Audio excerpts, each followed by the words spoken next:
Coucou les parents. Je voulais vous faire une vidéo aujourd'hui parce que il y a beaucoup de parents que j'ai reçus en consultation et qui sont en difficulté par rapport à l'adaptation à différentes phases du développement de leur enfant face à ses émotions. Donc j'aimerais refaire le point avec vous sur ce qu'est une émotion et les différentes étapes par rapport au développement de l'enfant et de ce qu'il est capable de ressentir. Les émotions, elles sont des réactions physiologiques, ok? Physiologiques qui nous permettent de nous adapter à notre environnement, à nos besoins, à nos désirs, à nos relations. Les émotions, elles sont présentes dès la naissance, mais elles évoluent au cours du développement de l'enfant, en fonction de son âge, de son tempérament, de son expérience, de son environnement, etc. Donc il y a des réactions particulières en fonction de l'âge de l'enfant. Parfois, des parents attendent de l'enfant qu'il soit bien plus mature au niveau de ses émotions qu'il n'est capable en fait de faire en fonction de son âge. Donc j'aimerais juste faire un petit rappel de ce que l'enfant est capable de faire en fonction de son âge. Il y a plusieurs modèles pour décrire les différentes émotions et surtout les différentes étapes de développement de l'enfant. Il y a un psychologue américain, Paul Ekman, qui est, pour lui, il existe 6 émotions de base. Vous les connaissez, elles sont dans le film. Vous savez, des émotions avec les petits bonhommes, là, c'est trop mignon. Donc il y a la joie, la tristesse, la colère, la peur, le dégoût et la surprise. Les émotions, elles se manifestent avec des expressions faciales, spécifiques, reconnaissables par tous les êtres humains. Les émotions se complexifient, ensuite avec l'apparition des émotions secondaires, on dit sociales et culturelles. C'est la honte, la culpabilité, l'envie, la jalousie, l'orgueil. Les émotions se manifestent par des expressions verbales, gestuelles, corporelles et qui varient selon les individus et la culture. Voilà comment s'adaptent les différentes phases de développement de l'enfant grâce à ses émotions, selon le modèle toujours de Paul Ekman. De 0 à 6 mois, l'enfant exprime des émotions de base. Il y a surtout la joie, la tristesse, la colère, la surprise. Vous connaissez bien ces émotions entre 0 et 6 mois. Elles sont pas faciles à décrypter au tout début. Mais l'enfant réagit aux stimuli sensoriels, aux besoins physiologiques, la faim, le sommeil, quand il est inconfortable au niveau de sa couche par exemple, ou de la chaleur. Il y a les interactions sociales aussi, quand on est un petit peu trop près de lui ou trop loin, quand il veut pas être tout seul, quand il veut du monde autour de lui. Il ne contrôle pas ses émotions. Il les exprime spontanément, intensément, si vous voyez de quoi je veux parler. Il ne distingue pas ses émotions, c'est hyper important à comprendre. Toutes les émotions en fait sont mélangées, donc il ne distingue pas les émotions de celles des autres, les miennes et celles de maman sont pareilles. Il ne distingue pas puisqu'en fait au niveau de son développement, il n'a pas encore bien saisi qu'il était hors de sa mère. Donc cet enfant, il va mélanger les émotions. C'est hyper intéressant d'ailleurs quand une maman prend un enfant et qu'elle est très très stressée, il y a quelque chose qui se passe au niveau de l'enfant, il le ressent quelques secondes avant que sa mère le prenne. Donc il y a vraiment une vraie communication entre, je dis la mère, mais bien sûr que ça peut être le père ou le parent en fait, on va dire. Et il a besoin d'être très très souvent entre 0 et 6 mois, il a besoin d'être rassuré, consolé, stimulé par son parent. Entre 6 et 18 mois, l'enfant exprime des émotions de base. Et il rajoute la peur et le dégoût. Alors le dégoût, on le voit bien à table. La peur, on le voit bien avec les inconnus, le début à la crèche, chez Nounou, tout ça. Il réagit au changement, les déménagements, l'entrée à la crèche toujours, la nouveauté au niveau de l'alimentation par exemple. Il y a les séparations qui sont difficiles donc et les frustrations. C'est très compliqué pour un enfant la frustration. Il commence à contrôler ses émotions. J'ai vu des enfants tout petits, moi, qui contrôlaient leurs émotions, qui étaient vraiment en rétention d'émotions. Ils ne montraient rien sur leur visage. Il y avait vraiment juste au niveau de la physiologie, il y avait des choses qui se jouaient à l'intérieur d'eux, mais ils ne laissaient rien paraître. C'est plutôt pathologique, c'est pas une très très bonne nouvelle. Mais du coup, il les exprime, l'enfant, de façon plus nuancée, plus adaptée. Il commence à distinguer les émotions personnelles de ce qu'il a avec celles des autres. Il est en relation avec sa mère, avec son père, son parent. Il a besoin d'être sécurisé, encouragé, respecté par son parent. De 18 mois à 3 ans, il exprime les émotions de base, plus celles secondaires. On en a parlé tout à l'heure avec la honte, la culpabilité, l'envie, la jalousie. On arrive aux émotions vers 2-3 ans avec un enfant qui doit avoir 50 mots à 2 ans, je vous le rappelle, avec le début de la sociabilisation vraiment avec la crèche, l'assistante maternelle, le début à la scolarité pour les enfants qui rentrent entre 2 et 3 ans, avec l'obligation de scolarisation à 3 ans. Donc il reconnaît, j'en étais où? Il reconnaît, je surveille mes notes quand même parce que sinon je m'éloigne trop du sujet. Il réagit aux règles et aux limites, aux interdits, aux conflits, aux rivalités. La plupart des accompagnements que je fais en ce moment concernent des enfants de plus de 2 ans jusqu'à 17 ans. Donc pour vous dire que avant, on essaye plutôt avec les parents que je rencontre, l'enfant est plutôt facilement calmable. Il peut, s'il pleure, avoir tout de suite soit un câlin, soit à boire. Et on arrive quand même, avant 2 ans, à calmer son enfant plutôt, pas facilement, mais on a fait le tour des émotions, on commence à bien le connaître. Et puis là, dès que l'éventail d'émotions s'agrandit, se déploie. Alors là, ça commence à être compliqué parce qu'il y a beaucoup d'interactions et beaucoup de développement donc de ses émotions et son panel se développe et du coup ses sensations se développent. Donc c'est très difficile pour cet enfant d'avoir donc accès au vocabulaire de tout ce qu'il ressent. Il reconnaît donc ses émotions et celles des autres. Il est en interaction avec son parent, ses frères et sœurs et ses amis. Il a besoin d'être guidé, valorisé à cet âge-là. Il a besoin d'être éduqué. La scolarisation est une étape très importante dans l'expression aussi des émotions, dans le développement du langage chez l'enfant. Et on parle d'éducateur. Il n'y a pas que le parent. Là, ça y est, on parle d'éducation, d'éducateurs, les personnes qui sont autour d'elle et qui stimulent cet enfant. Et enfin, la période 3-6 ans, l'enfant qui exprime les émotions de base, les émotions secondaires, elles sont complexes. Il y a l'orgueil, la fierté, l'admiration, ça c'est 3-6 ans. Il réagit aux réussites, aux échecs. Il y a beaucoup de concurrence avec les copains, la compétition, l'apprentissage, les découvertes. Il y a énormément de choses. Il maîtrise ses émotions, il les exprime de façon plus élaborée si on lui a appris à les exprimer. Vous voyez où je veux en venir. Du coup, je vous spoil un petit peu ceux qui ont des enfants tout petits, comme ça vous allez anticiper.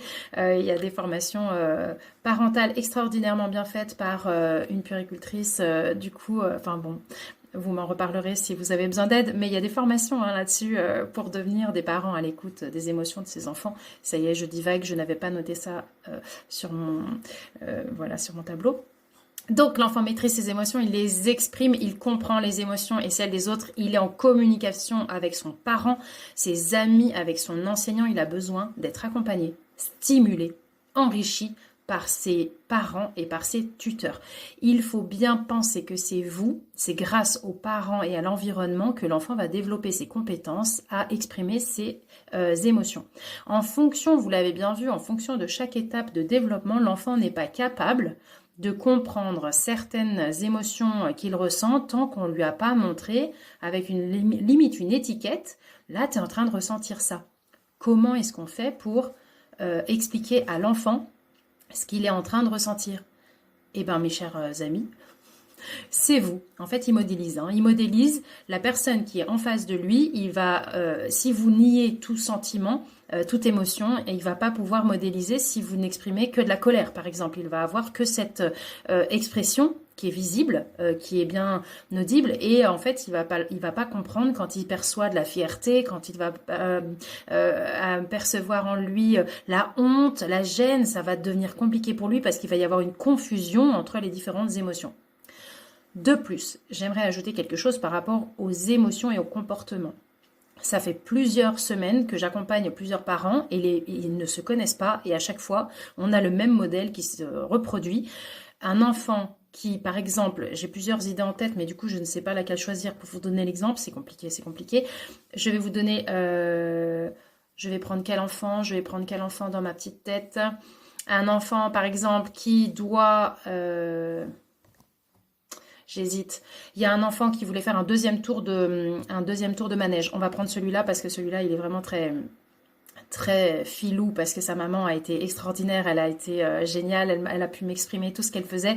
Donc cet enfant a fait un tour de manège, tout va bien, dans une galerie commerçante. Évidemment, le manège s'arrête, l'enfant ne veut pas descendre. Et quand il est descendu de force par son père, parce qu'en fait l'enfant ne voulait pas quitter le manège, l'enfant se met par terre et se jette par terre.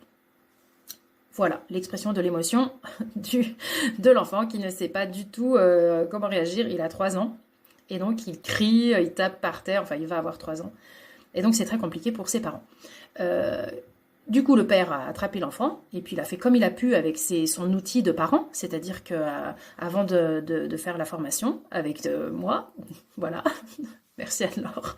Non, je rigole. Avant de faire la formation, du coup, il n'avait pas accès à tout ce qu'il fallait faire et mettre en place et ce pas de côté que je vous demande vraiment de faire dans ces cas-là. Et il a attrapé l'enfant, il l'a mis dans la voiture, il a dit plus jamais de ma vie, je te mets dans un manège en fait, parce que tu n'as pas été capable de gérer tes émotions et de dire merci pour ce tour. Ok, on a eu une émotion d'un côté et on a eu une réaction au comportement de l'autre.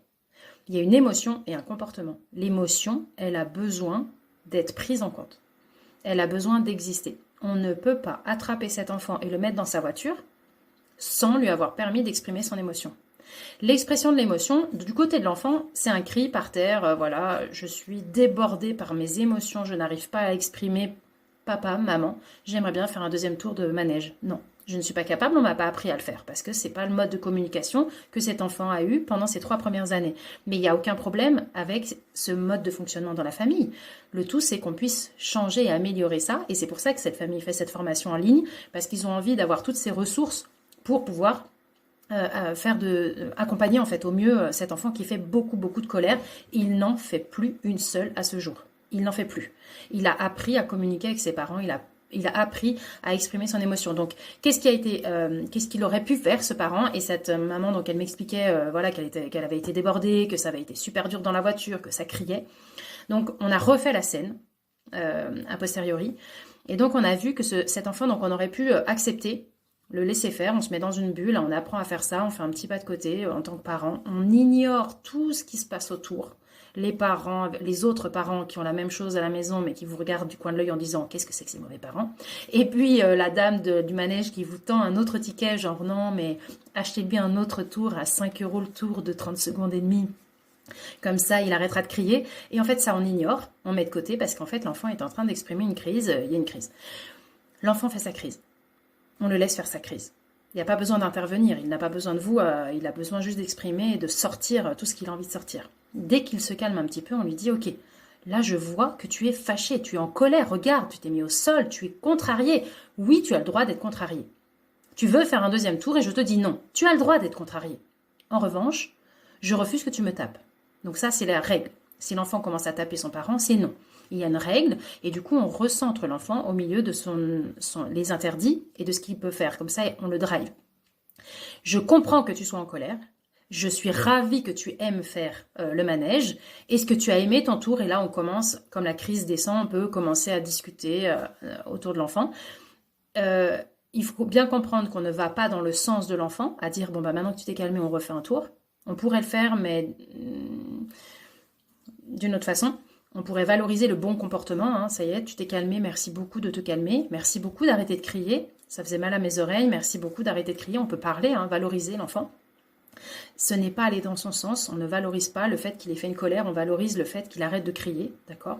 Et quand la colère, ça prend un petit peu de temps, on ignore. On peut regarder ailleurs le temps qu'il arrête. L'enfant va arrêter. On va retourner la tête vers l'enfant et on va dire merci beaucoup de t'être calmé.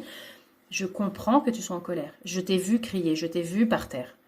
Là, on fait attention à l'enfant. On fait attention à ce qu'il est en train d'exprimer.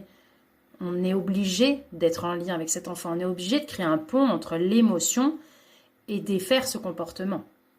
Je vois que tu es en colère, je vois que tu es fâché. La prochaine fois, je t'expliquerai mieux que tu as le droit qu'à un tour. On anticipera le fait qu'il y a un seul tour et tu me diras bien ce que tu as compris. Après, l'enfant, peut-être qu'il refera une crise la prochaine fois, mais il y a plusieurs temps d'apprentissage avant que cet enfant il comprenne qu'en fait, il n'y a qu'un tour quand on va faire les courses dans ce manège. Bref, il y a encore plein de choses à travailler sur les émotions, mais je suis hyper contente de pouvoir parler de ça avec vous aujourd'hui parce qu'il y a énormément de questions de parents sur les émotions. J'avais envie de prendre le temps. cette chaîne, elle permet de le faire et du coup, je me suis dit que c'était une chouette idée. Dites-moi si ça vous a plu parce que ça peut plaire à une personne et ça m'ira très bien si ça plaît déjà à une personne. Et si d'autres personnes veulent d'autres sujets sur lesquels je peux me pencher un petit peu plus longuement que sur Insta, eh ben, n'hésitez pas. À très bientôt. Au revoir.